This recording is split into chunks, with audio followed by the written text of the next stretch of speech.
आज सुबह अमेरिका और इसराइल की जानिब से ईरान पर किए गए फिजाई हमलों के बाद मशरिक़ी वसता में शदीद कशीदगी पैदा हो गई है। मुख्तलिफ ईरानी शहरों में धमाकों और फिजाई दिफाई सरगर्मियों की इत्तलात के दरमियान सूरत हाल तेजी से बदल रही है। अमेरिका और इसराइल की मुश्तरका कार्रवाई में ईरानी दारुल हुकूमत तेहरान में ईरानी सुप्रीम लीडर अली खामनाई के घर के करीब भी बमबारी की इत्तलात हैं। जवाबन ईरान पर हमलों के खिलाफ ईरानी हुकाम ने अरब ममालिक, बहरीन, कतर, अमारात और कुवैत में अमरीकी एयरबेसेस को निशाना बनाया। इसी पस मंज़र में हैदराबाद में बैरिस्टर असदुद्दीन ओवैसी ने सख्त रद्द-ए-अमल जाहिर करते हुए कहा कि वज़ीर-ए-आज़म नरेंद्र मोदी कौम को ये बताएं कि क्या इसराइली वज़ीर-ए-आज़म बिन्यामिन नेतन्याहू ने ईरान पर हमले से पहले भारत को आगाह किया था। अगर आगाही थी तो वज़ीर-ए-आज़म को फौरन अपना दौरा मनसूख करके वतन वापस आना चाहिए था, और अगर इत्तला नहीं दी गई तो ये भारत के साथ धोखा है।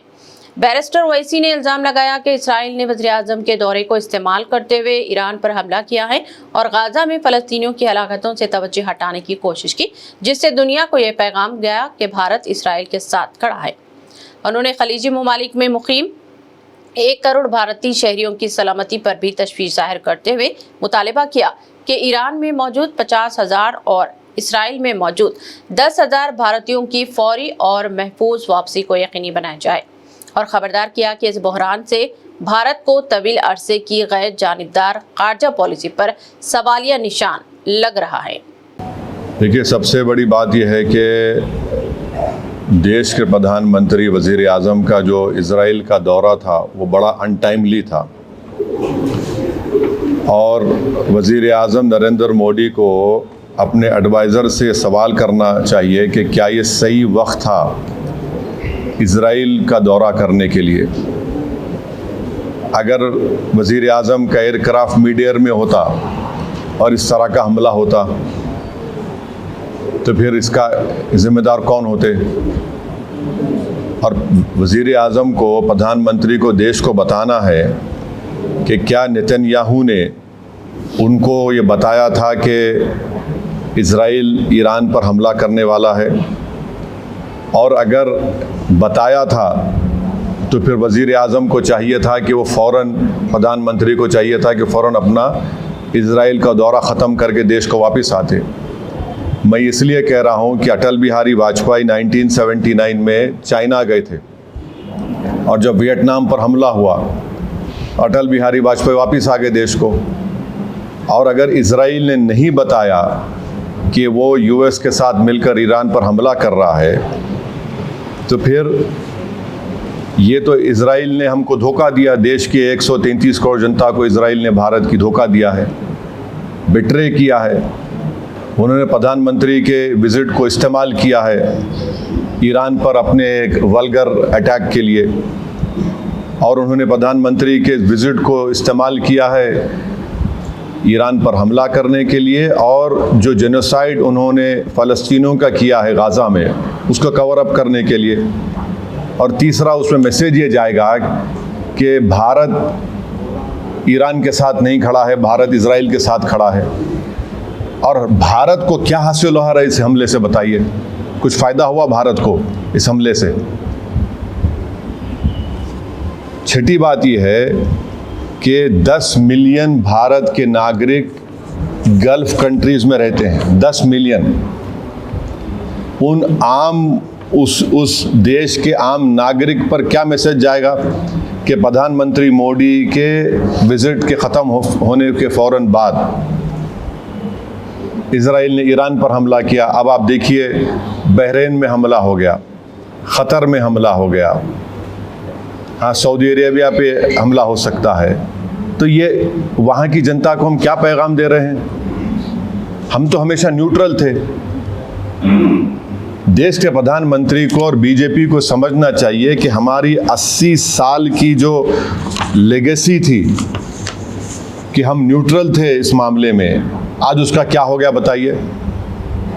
और फिर बहुत गलत मैसेज गया है तमाम ये गल्फ़ कंट्रीज़ को, चाहे बहरीन हो, क़तर हो, इराक़ हो। और हम जानते हैं कि क़तर होस्ट कर रहा था कि सीज़ फायर हो गाज़ा में, इजराइल ने वहाँ पर हमला कर दिया, बॉम्बिंग की। इसमें भारत का बेनिफिट क्या है बताइए? और प्रधानमंत्री के साथ जो आपकी बरादरी मीडिया के लोग गए थे कवर करने के लिए, वो भी फंसे हुए इजराइल में, अब उनका क्या होगा? तो ये जो, और लार्जर पॉइंट ये है कि यूएस पे अब कौन भरोसा करेगा? आप बातचीत भी कर रहे हो और हमला भी कर दे रहे आप। तो ये सवालात हैं जिससे देश के प्रधानमंत्री को, बरसर इख्तियार जमात को, बीजेपी को इसका जवाब देना पड़ेगा।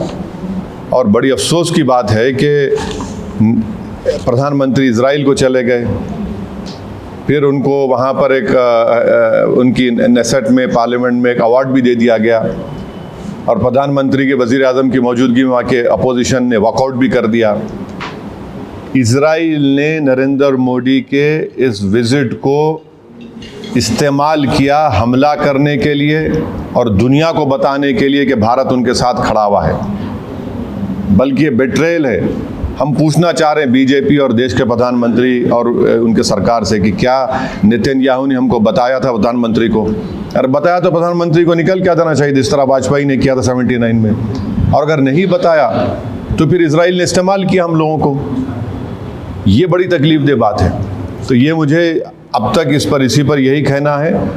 हम उम्मीद करते हैं कि जो 50,000 अभी भी भारत के नागरिक ईरान में है और 10,000 इजराइल में है, उनको वापस लाया जाए। सिर्फ एडवाइज़र इशू कर दिया आप बताइए, प्रधानमंत्री गए हैं वहाँ, 10,000 अभी भारत के नागरिक इजराइल में है, 50,000 अभी ईरान में है, 10 मिलियन पूरे जीसीसी कंट्रीज़ में है। किसको नुकसान होगा बताइए इससे? ये हमारे 10 मिलियन भारत के नागरिक अपने गाढ़े खून पसीने की कमाई भारत को भी जाते हैं फॉरेन एक्सचेंज के तौर पर। नेशनल इंटरेस्ट क्या सर्व हुआ हमारा बताइए प्रधानमंत्री के जाने के बाद? ये हमारे सवालात हैं। Thank you very much. Muharram Safar Umrah pre booking शुरू हो चुकी है। सिर्फ 74,000 का special offer price, limited seats. रूह को सुकून, ईमान को ताज़ा कर देने वाला एक मुबारक सफर, उम्मती मुस्लिमा के लिए एक बेमिसाल मौका। डीलक्स उम्रा पैकेज सिर्फ 81,000 और 89,000 रुपीस में। सुपर डीलक्स VIP उम्रा पैकेज सिर्फ 1,12,000 रुपीस में। Hasan Madina tours and travels का एक ही मकसद, हर गरीब और साहिब इस्तिताद उम्मती मुस्लिमा का हज और उम्रा कम से कम रकम में अदा हो। पहला उम्रा मुअल्लिम की निगरानी में, दूसरा उम्रा मस्जिद जुराना से, सब कुछ आलिम दीन की रहनुमाई में। मक्का 5 स्टार 3 स्टार होटल्स सिर्फ 300 मीटर्स पर। मदीना 4 स्टार 3 स्टार होटल सिर्फ 100 मीटर्स के फासले पर। AC room accommodation, visa, ticket, रोजाना 3 वक्त हैदराबादी जायकेदार खाने, AC बस ट्रांसपोर्टेशन, शोल्डर बैग और हैंड बैग बिल्कुल मुफ्त। तजुर्बेकार गाइड के जरिए मक्का और मदीना की जियारतें, लॉन्ड्री सर्विस, जमजम, रियाजुल जन्ना की नमाज का अपॉइंटमेंट, डायरेक्ट फ्लाइट्स। इसके साथ साथ अब्रॉड फॉरेन विजिट वीजा की सहूलत भी दस्तयाब है।